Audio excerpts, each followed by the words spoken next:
우리 지난주에 우리 강사 스피커 목사님이 오셔서 요나라는 선지자가 실패한 이유는 그가 전하는 메시지와 그가 사는 삶이 달랐기 때문이었다라고 말씀해 주셨습니다.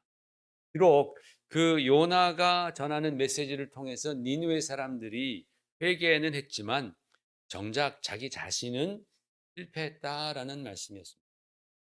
사실 사도 바울에게도 그런 우려가 있었습니다. 고린도전서 9장 27절을 한번 같이 보실까요? 시작. 내가 내 몸을 쳐 복종하게 함은 내가 남에게 전파한 후에 자신이 도리어 버림을 당할까 두려워함이로다라고 했습니다. 내가 남에게 전파한 후에 내가 남에게 예수님 믿으라고 예수님 좋은 분이다라고 그렇게 전한 후에 자신이 도리어 버림받을까 두려워했다라는 말씀을 합니다. 사도 바울은 지금 당시 고린도라는 그 큰 도시에서 있었던 그 마치 올림픽 경기 같은 게 있었습니다. 이스미안 경기라고 해서 그 경기에서의 게임을 연상케 하는 말을 지금 하는 겁니다. 선수가 그 경기에 참여한 선수가 규칙을 지키지 않거나 좋은 결과를 이루어냈는데 조사해 보니까 적어도 이 선수가 10개월 이상 훈련을 했다라는 증명을 하지 못하면 그러면 이제 디스퀄리파이 되는 거예요. 자격을 상실하는 겁니다. 퇴장당하는 거예요. 그때는 그랬답니다. 이 사람이 아무리 잘해도 이 사람이 적어도 10개월 이상 열심히 훈련한 증거가 있어야지만이 선수 자격이 있는 거였죠. 그 disqualified라는 그 단어를 내가 도리어 버림을 받을까라는 그 단어에 적용을 합니다. 여러분 요즘에 월드컵으로 세상이 막 떠들썩하지 않습니까? 뭐 첫 경기부터 막 레드카드가 막 나오고 그래서 퇴장당하는 선수들이 있었습니다. 아무리 축구를 잘하고 열심히 해도 규칙을 따르지 않는다던가 아니면 심판에게 불복하면 경고를 받고 그것이 계속되면 disqualified, 이제 퇴장당하게 되는 것이죠. 우리가 신앙생활을 한다고 하면서 요나처럼 말과 우리의 삶이 다르다면 그것 역시 실패하는 것이다. disqualified 되는. 이게 지금 구원을 받고 못 받고의 그런 문제가 아니고 하나님 보시기에 그런 삶은 실망스러운 삶이다라는 거예요. 하나님이 보실 때 참 그 너의 삶은 참 실망스럽구나, 안타깝구나 라고 말씀하시는 거겠죠. 우리가 여러분 우리의 삶을 통해서 하나님께 영광을 돌려야 하는데 영광은커녕 하나님의 걱정거리가 된단 말이에요. 여러분 부모도 저 자식이 참 정말 사랑스러운데 그 자식이 나의 걱정거리가 될 때가 있지 않습니까? 얼마나 참 그러면 안타깝습니까? 하나님께서 우리를 바라보실 때에 내가 하나님께 걱정거리가 되면 안 되잖아요. 하나님의 기쁨이 되어야 되잖아요. 또 교회의 자랑이 되어야 되는데 우리의 말과 우리의 삶이 일치하지 않으면 교회의 약점이 되는 거예요. 다른 사람들이 교회를 공격하기 너무나 쉬워지는 거예요. 그 약점, 야, 그때 봐라. 그 목사, 그 장로, 또는 그 집사 나가서 하는 짓 좀 봐라. 그러면 교회는 아픈 겁니다. 그렇지 않겠습니까? 오늘 본문에서 그래서 빌립보스에서 사도 바울은 오직 너희는 그리스도의 복음에 합당하게 생활하라라고 말씀하셨습니다.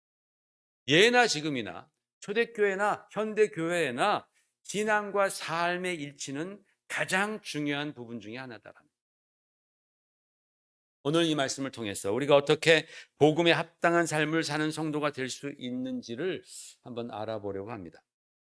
제일 먼저 가장 처음에 우리가 받은 복음은 그리스도의 복음이다라는 거예요. 우리가 받은 복음은 무슨 복음이에요? 그리스도의 복음이다. 여러분 복음이 무슨 뜻입니까? 복음. 복음은 기쁜 소식, 복된 소식이다라는 말이죠. 우리의 삶에 기쁨과 축복을 가져다 주는 소식이 복음입니다. 원래 이 복음은 헬라어로 유앙겔리온이라고 말을 하는데 이 단어는 로마 황제가 전쟁의 승리를 선포할 때 이게 얼마나 기쁜 소식이에요. 그죠? 그 전쟁의 승리의 소식을 선포하는 그 소식을 요한겔리온이라고 했어요. 복음이라고 했어요. 또는 새로운 황제가 선출되어서 등극될 때 그것을 선포하는 메시지를 요한겔리온, 복음이라고 말했습니다. 그 전까지는 아주 무능력한 황제가 이제 다스려서 나라가 엉망이 되었는데 새로운 황제가 뽑혔으니 소망하겠죠, 사람들이. 야, 이번 새 황제는 어떻게 우리를 다스리나 보자. 기대가 됩니다. 요한겔리온, 그걸 복음이라고 말을 했습니다. 여러분, 이 세상에는 사람들의 마음을 기쁘게 하고 또 소망을 가져다 주는 그런 복음들이 많이 있습니다. 그리고 사람들은 거기에 자기들의 인생을 겁니다. 자기의 시간과 자기의 돈을 투자합니다. 요즘에 축구를 좋아하는 사람들은 월드컵이 복음이잖아요. 그죠? 그냥 TV 막히면 맨날 그냥 기가 막힌 경기들은 막 해주죠. 그래서 거기에 목숨 거는 사람들이 많습니다. 그 월드컵 복음에. 스페인 팀이 우승 후보래잖아요. 그런데 스페인에 어떤 그 마놀로라는 이 광팬이 있었습니다. 이 사람은 너무너무 자기 그 스페인 팀 축구를 좋아해 가지고 1982년부터 2000년대 말까지 맨날 그들이 하는 그 월드컵이란 월드컵을 다 쫓아다니는 거예요. 큰 북을 하나 가지고 다니면서 뛰면서 이 사람이 바를 운영했는데 그거 다 거덜내고. 아내가 좋아하겠어요, 안 좋아하겠어요? 아내가 안 좋아하죠. 그런 남편이 마음에 안 들죠. 그래서 이혼당하고. 그래도 자기는 월드컵이 너무 자기에게 인생의 복음이다.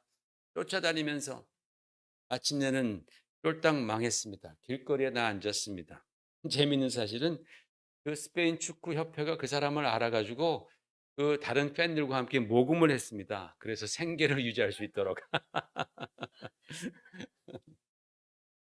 1998년도에 이런 일이 있었습니다. 그때가 프랑스 월드컵이었었습니다. 독일도 축구 잘하잖아요. 이 독일 팬 중에서 정말 광팬이 있는 거예요. 자기 이제 자국 팀이 가서 경기하는 것을 너무너무 보고 싶은데 그래서 회사에다가 장기 휴가를 신청했습니다. 그랬더니 회사에서 거절한 거예요. 실망하고 있으니까 아내가 그런 모습을 보면서 당신 축구 보러 갈 생각 꿈에도 하지 말라고. 아무 하여튼 알아서 해. 막 그랬어요. 얼마나 아내 눈치도 보이고 막 그러다가 이 사람이 고민하다가 뭘 했는지 아세요? 스스로 나치극을 꾸몄습니다. 퇴근하다가 슬쩍 없어진 거예요. 그리고 게다가 뭘까지 준비했냐면은 협박 편지를 준비한 거예요. 그래서 아내한테 보낸 거예요. 남편을 살리고 싶으면 몸값을 준비하. 이런 편지까지 보내놓은 거예요, 이 사람이. 그러니까 이 독일 사회가 발칵 뒤집어졌습니다. 막 대대적인 수사가 들어가는 거죠. 그때 이 정작이 남자는 프랑스 파리에서 맥주를 마시면서 직관하고 있었어요. 그러다가 경찰한테 붙잡혔습니다. 직장에서 그 사람 당연히 해고당하고 이혼 소송에 휘말리고 그리고 자기 자작극에 투입되었던 그 경찰 경비 수만 달러를 복박을 다 쓰게 된 거죠.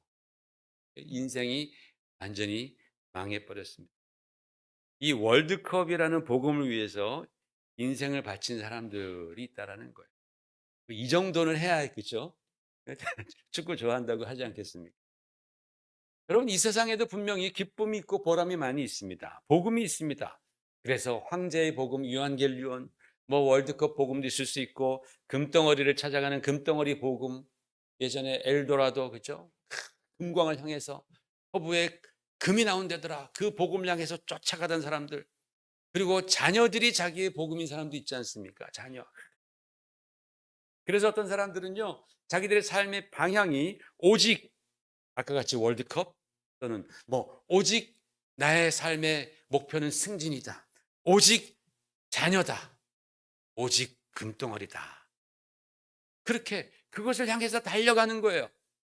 그런데요, 그렇게 가다가 실족하는 경우가 너무나 많습니다. 물론 자식이 우리의 기쁨이죠. 당연히 기쁨입니다. 그러나 여러분, 오직 자식 하면 안 되는 거예요. 자식이 나에게 기쁨이지만 오직 자식하면요 나중에 후회합니다. 왜? 자녀들이 부담스러워해요. 나중에 부모가 자기 보면서 야 나는 내 인생에 너밖에 없다 그러면 자녀들이 얼마나 부담되겠어요. 그죠? 나의 미래는 너다 그러면 자식들이 왜 엄마의 미래가 나예요? 엄마의 미래는 엄마의 미래고 나의 미래는 나지. 왜 엄마의 소망이 나예요? 그렇잖아요, 여러분. 자식들이 얼마나 부담스럽겠어요. 점점 거리를 두는 겁니다. 자식은 사랑스럽지만 오직 자식하면 안 되는 거예요. 오직 금덩어리? 아유, 그런다고 해서 금덩어리가 따라옵니까? 더 도망갑니다. 그러나 우리가 오직 그리스도 하면 예수님께서는 우리를 하나도 부담스러워하지 않습니다. 얼마나 좋습니까? 우리가 오직 예수님 하고 붙들어도 야, 귀찮도 좀 놔라. 내가 왜 너의 미래냐? 내가 왜 너의 소망이냐? 이렇게 말씀하지 않습니다, 우리 주님. 오히려 주님께서는 우리에게 더 가깝게 다가오시는 줄로 믿습니다. 여러분, 여러분에게 진짜 복음, 여러분의 마음을 기쁘게 하는 좋은 소식이 있습니까? 살면서 매일매일 들어도 정말 그거 너무나 기분 좋다. 매일매일 그 복음을 들어도 내 마음이 평안해지고 매일매일 들어도 나의 미래 소망이 생기는 그런 소식이 있냐라는 거죠. 그게 바로 그리스도의 복음이다라는 거예요. 그게 바로 그리스도의 복음. 그리스도께서 나의 왕이 되어주시고 나의 구세주가 되어주시고 나 같은 자를 인도해 주시고 보호해 주시고 축복해 주시는 그분이 바로 그리스도시다 라는 것이 복음이다라는 거예요. 내가 비록 잘못하고 내가 비록 때로는 정말 주님의 마음을 아프게 하고 부족하다 할지라도 예수님은 나를 끊임없이 사랑해 주시고 끊임없이 주님은 나에게 자비를 베풀어 주시고 용서하시고 바른 길로 인도해 주시려는 바른 길로 가라. 정말 의로운 길로 가라. 거룩한 길로 가라라고 계속해서 포기하지 않고 말씀해 주시는 거. 그게 복음 아니겠습니까? 그게 복음. 복음은 자격 없는 자에게 거저 주시는 십자가의 무한한 사랑. 우리 예전에 그런 말씀 따라했잖아요. 복음은 뭐예요? 자격 없는 자에게 거저 주시는 십자가의 무한한 사랑. 이것이 바로 그리스도의 복음입니다. 이게 얼마나 귀합니까? 이것이 우리가 받은 복음이에요. 그래서 성경은 너희가 오직 그리스도의 복음에 합당한 삶을 살아야 한다라고 말씀했습니다. 두 번째로는 교회는 복음 공동체라는 겁니다. 교회는. 여러분, 교회는요, 바로 예수 그리스도의 복음을 믿고 따르는 사람들이 모이는 공동체입니다. 그래서 이 그리스도의 복음을 위해서 살려는 사람들이 우리 교회의 멤버가 되는 거예요. 그래서 이 교회를 운영해 나가는 겁니다. 교회는 복음 공동체입니다. 그래서 우리는 함께 모여서 우리가 어떻게 하면 좀 더 세상 일을 잘 풀어갈 수 있을까? 세상으로 어떻게 하면 달려갈까를 궁리하기보다는 어떻게 하면 우리가 좀 더 하나님께로 우리가 좀 더 예수 그리스도께로 우리가 나아갈 수 있을까를 궁리하는 겁니다. 어떻게 하면 세상 가치관으로 살면서 이 땅에서 우리가 성공할까? 이것을 우리가 의논할 수도 있겠죠. 그러나 그것이 주가 아니고 교회에서는 우리가 어떻게 하면 성경적인 가치관, 하늘의 가치관으로 살면서 하나님 나라의 성공을 우리가 도모할 수 있을까라는 것을 연구하는 거예요. 또 어떻게 하면 내가 세상에서 출세하고 성공해서 내 이름을 떨칠까? 이것보다는 어떻게 하면 우리는 내 삶을 통해서 하나님의 영광과 예수 그리스도의 은혜를 드러낼 수 있을까? 어떻게 하면 내가 갖고 있는 그런 모든 탤런트와 정말 모든 것들을 통하여서 하나님께 영광을 돌릴 수 있을까라는 것을 우리가 함께 논의하고 연구하고 듣고 배우는 바로 그것이 교회이다라는 거예요. 그래서 여러분 교회에서 예배드리고 설교 듣고 또 형제자매들과 교제하면서 그런 궁리하는 거예요. 어떤 사람들은 교회에 비즈니스 하러 가는 사람들이 있습니다. 그런데 우리는 예수님의 복음에 합당하게 살기 위해서 하나님의 비즈니스를 위해서 우리는 교회에 나온다라는 거죠. 그리고 그렇게 복음 안에서 형제 자매들을 만나고 봉사를 하는 겁니다. 그래서 사도 바울은 이렇게 말씀했습니다. 너희가 한 마음으로 서서 한 뜻으로 복음의 신앙을 위해서 협력하라. 복음의 신앙을 위해서 협력하라라는 말씀을 합니다. 한 마음 한 뜻으로. 여러분 축구도 보면요. 11명이 다 한 명이 한 마음이 돼서 협력해야지 골이 터지잖아요. 그리고 승리할 수 있잖아요. 혼자서 아무리 열심히 뛰어도 됩니다. 수비하는 사람은 열심히 수비해야 되고 공격하는 사람은 열심히 공격하고 중간에 미들필드에서 그 공을 분배하는 사람들은 열심히 하고 골키퍼는 열심히 골을 맞고 이렇게 해야지만이 협력해야지만이 그 팀이 승리할 수 있습니다. 모두가 바쁘게 자기 맡은 일을 위해서 뛰어다니지 않습니까? 그러다가 골이 터지면 모두가 다 막 기뻐하는 겁니다. 그리고 승리의 트로피는 골 넣은 사람에게만 주는 것이 아니라 그 팀 모두에게 돌아갑니다. 그렇게 한 팀이 이기기 위해서 또 기쁨을 나누기 위해서 승리하기 위해서 협력합니다. 교회가 바로 그렇습니다. 우리도 복음의 신앙을 위해서 서로 협력해 나아가야 합니다. 하나님의 뜻이 우리를 통하여서 이 땅에서 이루어질 수 있도록 우리도 협력하고 있습니다. 이것은 바로 예수 그리스도의 몸된 우리 교회의 책임과 의무이자 또 특권인 줄로 믿습니다. 그래서 여러분 우리가 정말 한 마음 한 뜻이 되어서 복음을 위해서 협력하는 그러한 저와 여러분 되시기를 주의 이름으로 축원을 드립니다. 그런데 그렇게 우리가 주의 뜻을 위해서 또 복음을 위해서 살아가려고 할 때에 언제나 방해하는 존재가 있습니다. 내가 그리스도의 복음에 합당하게 살려고 하면 꼭 그것을 못하게 하는 방해자가 있습니다. 이게 사람이든지 그것이 어떤 환경이든지. 그래서 사도 바울은 28절에 이렇게 말했습니다. 같이 읽어볼까요? 28절 시작. 무슨 일이든지 대적하는 자들 때문에 두려워하지 말라라고 말합니다. 너희가 그런 방해와 대적이 있다 할지라도 너희가 두려워하지 말라. 두려움 없이 너희가 그 그리스도의 복음을 위해서 당당하게 살아간다면 그것이 바로 하나님께서 너에게 주시는 구원의 증거다. 여러분 우리가 신앙생활할 때 많은 방해가 있습니다. 많은 어려움들이 있습니다. 그러나 그럼에도 불구하고 우리가 두려워하지 아니하고 하나님께서 우리에게 주신 그 신앙의 삶을 우리가 정말 당당하게 살아나갈 때에 이게 바로 하나님이 너에게 주신 구원의 증거다 라고 말씀합니다. 여러분 우리가 진짜로 헌신하려고 좀 하면은 그걸 방해하는 환경이 꼭 생깁니다. 먼저 그런 근심들이 내 안에서 막 올라오죠. 야, 내가 이렇게 살다가 내일도 제대로 못하는 거 아니야? 이러다 손해만 볼 것 같은데 시간 다 뺏기고 하나님이 갚아주실까? 내가 정말 하나님만 찾다가 내 인생 허망해지면 어떡하지? 그런 근심 걱정이 막 일어나요. 내가 자녀에게 믿음의 유산보다는 그래도 집안채가 더 낫지 않을까? 그런 생각들이 다 부모들에게 막 일어난단 말입니다. 근데 여러분, 여러분에게 만약에 그러한 걱정과 그러한 근심이 있다면 여러분 주 예수께 더 나아가셔야 됩니다. 주님의 말씀, 주님의 그 약속의 말씀, 진리의 말씀을 더 깊이 묵상하고 붙들고 기도하십시오. 무슨 기도를 해야 되나? 회개 기도 먼저 하는 거예요. 회개 기도. 하나님, 내가 하나님의 자비와 능력을 내가 정말 가볍게 여긴 나의 이 마음을 용서해 주시옵소서.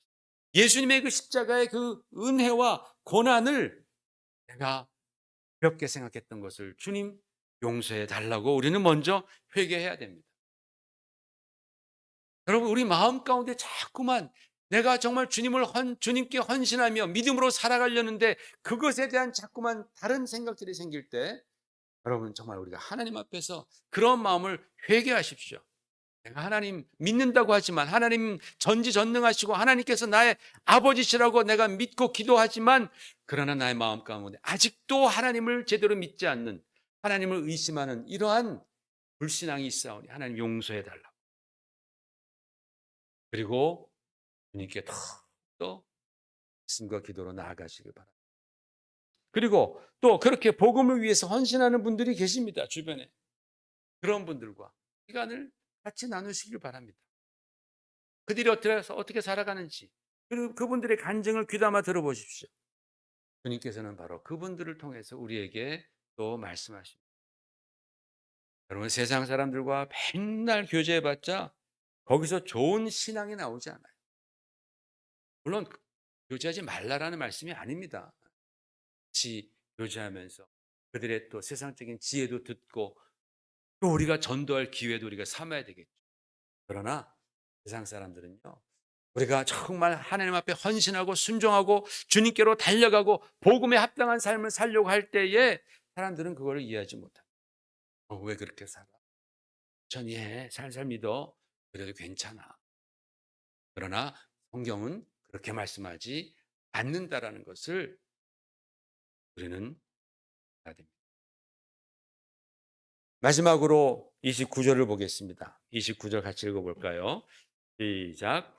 그리스도를 위하여 너에게 은혜를 주신 것은 다만 그를 믿을 뿐 아니라 또한 그를 위하여 고난도 받게 하려 하심이라 그랬어요. 여러분, 예수님께서 우리에게 주신 그 은혜는 양날의 검과 같아요. 한편으로는 우리에게 정말 그 은혜를 통하여서 믿음으로 구원에 이르게 합니다.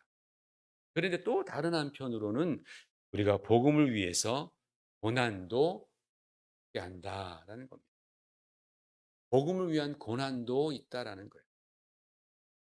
복음, 즉 십자가의 도에는 은혜도 있고 고난도 있습니다.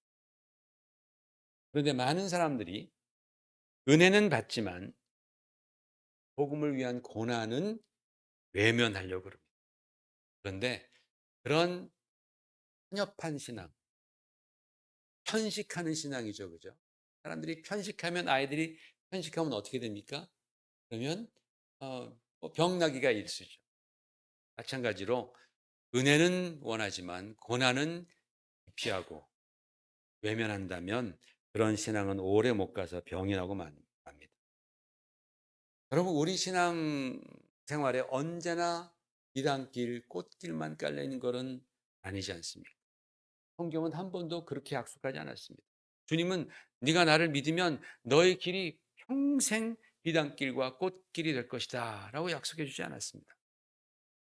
요즘에 여러분 식당에 가시면 그 밥을 달라 그럴 때 대부분 다 잡곡밥을 달라 그러잖아요. 그죠? 흰쌀밥보다는 그렇게 이제 잡곡이 섞인, 현미가 섞인 그런 밥을 달라고 합니다. 물론 저 비빔밥을 먹을 때는 흰쌀밥이 맛있더라고요. 훨씬 맛있더라고요. 그런데 집에서도 우리가 현미를 주로 먹지 백미는 부담이 됩니다. 그런데 여러분, 백미가 훨씬 더 부드럽고 맛있지 않습니까? 훨씬 맛있습니다. 아시다시피 백미는 맛은 있어도 영양가는 적다고 하죠. 쌀을 도정하는 과정에서 그 쌀에 영양소가 몰려 있는 그 쌀 눈을 다 깎아버리지 않습니까? 80%, 70% 깎으면서 그 과정에서 영양소가 파괴됩니다. 현미가 백미가 되는 거예요. 백미는 기름이 잘잘잘 흐르죠. 보기에도 때깔도 좋죠. 맛은 있죠. 꿀처럼 넘어가죠. 그런데 영양소가 훨씬 떨어지고 맛은 있는데 혈당은 확 올라갑니다. 반면에 현미는 입에서 좀 껄끄럽습니다. 밥이 거칠어 보여도 그게 건강에 훨씬 좋다고 우리는 다 알고 있죠. 인생도 마찬가지입니다.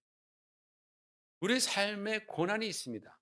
거친 풍파가 있습니다. 그러나 그런 고난을 이겨내고 그런 풍파를 우리가 또 이겨내고 또 그런 어려움을 또 이겨낼 때에 그런 인생은 정말로 멋지고 깊이 있는 인생이 되는 거예요. 그저 그냥 처음부터 금수저로 태어나서 온실의 화초처럼 그렇게 산 사람들과 얘기해 보면 말이 안 통할 때가 많은 거예요.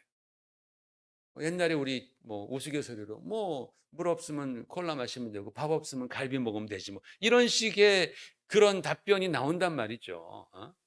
어떤 그 깊이 인생의 그런 깊은 맛을 잘 모른다라는 거죠. 맛도 그렇잖아요. 음식 맛도 단맛만 있으면 금방 질리지 않습니까? 쓴맛도 있고 신맛도 있고 매운맛, 짠맛도 있고 때로는 떫은 맛도 있고 이런 것들이 입안에서 같이 섞여 있어야지 음식이 우리 입안에서 춤을 추잖아요. 맛있다. 또 먹게 되잖아요. 쌉싸름이 있어야지 또 먹게 되고. 좋은 요리사는 그러한 여러 가지 맛들을 잘 배합하는 자들이 좋은 요리사 아니겠어요? 음식도 그런 음식이 좋은 음식, 비싼 음식 아니겠어요?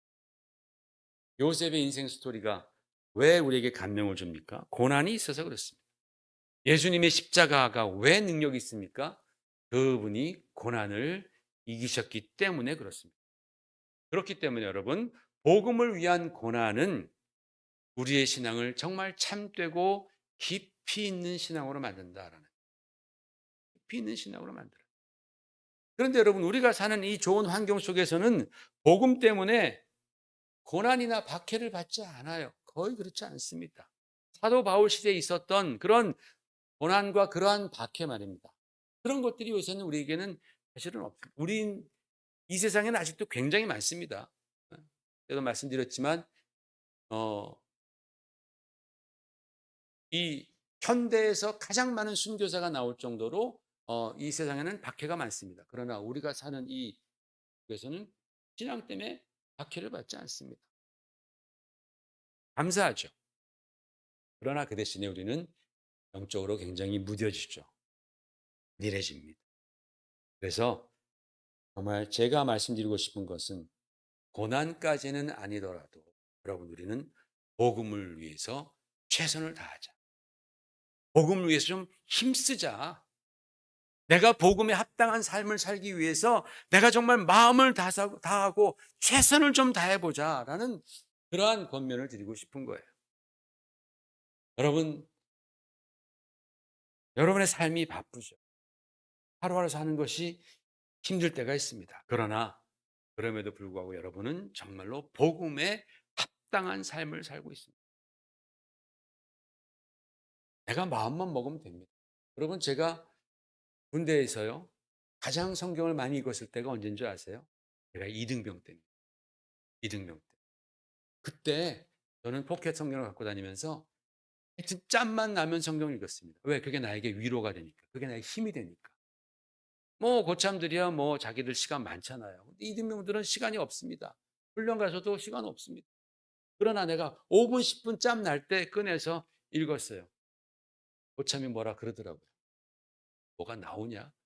그 사람들은 몰라요. 하나님의 말씀에 얼마나 큰 능력이 있고 위로가 있고 또 평강이 있는지 그걸 모르는 거죠. 굉장히 힘들었지만 그때 많이 읽었어요. 병장 되니까 안 읽어요. 안 읽어요. TV 보려고 그러고 뭐 딴짓 하려고 그러죠. 여러분 내 삶이 바쁘다고 해서 성경 못 읽는 거 절대로 아닙니다. 그거 핑계입니다. 정말 우리가 그리스도의 복음에 합당하게 살기 위해서 내가 힘쓰고 있냐라는 거예요. 내가 정말 그것을 위해서 최선을 다하는 삶을 살고 있느냐? 퀀티티를 말하는 게 아니라 퀄리티를 말하고 있는 거예요. 나는 지금 시간이 없어. 나 성경 5시간 못 읽어. 못 읽죠. 그러나 정말 내가 5분이 있어도 그 귀한 시간을 정말 주님을 위해서 주님께 바치냐라는 거예요. 그건 정말 퀄리티에 관한 겁니다. 우리가 그렇게 힘쓰지 않으면요. 우리의 믿음과 삶에 반드시 괴리가 생깁니다. 내가 믿고 있다고 생각하는 것과 내가 실제로 믿는 것, 내가 살아가는 것, 굉장히 큰 괴리가 차이가 생기게 되죠. 왜? 왜냐하면 세상적인 가치관이 우리의 삶을 수시로 파고들기 때문에 그렇습니다.